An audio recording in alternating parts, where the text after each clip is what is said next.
Australia's climate policy is being dictated by a former accountant in a cowboy hat. 2 more weeks of COVID-19 quarantine would be too much, Scott Morrison said on Friday, claiming that while there are a lot of international interests, the most important audience for his yet-to-be-unveiled climate plan remains at home.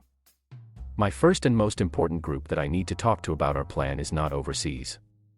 It's right here in Australia, he said. It's talking to people in regional Australia, how the Deputy Prime Minister and I believe our plan will help them in their communities, how our plan will help them realize their future. Joyce says he wants to see the numbers before he agrees to any new climate targets, as he struggles to unite a party riven with differences over Australia's future relationship with coal. On Friday, even the Minerals Council of Australia, the country's mining advocacy group, announced it supported net zero emissions by 2050. The country's largest states have already announced large emission reduction targets, and surveys also show most Australian people support tougher climate action.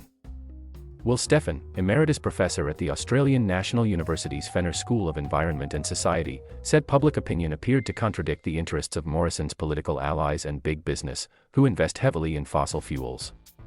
I think there's a growing gulf between what the Australian public wants and how our Prime Minister is behaving, he said. And that's a dangerous position for a prime minister to be in just months before a federal election. Selling Kodak cameras. Part of the reason for Morrison's reluctance to take actions lies in the fact that he leads a coalition made up of the centre-right, pro-business Liberal Party and the National Party, who traditionally advocate for regional workers and agricultural communities.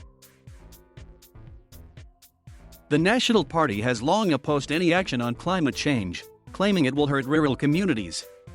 Joyce wants assurances the party's traditional supporters won't lose out on any broader transition to renewable energy. It's the little old Bush accountant saying that lots of clients have ideas, but to sit down with them and say, "Okay, that's your idea, let's prudently go about this," Joyce told the Australian Broadcasting Corporation.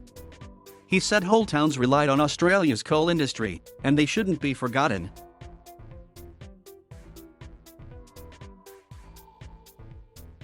Thank you for watching.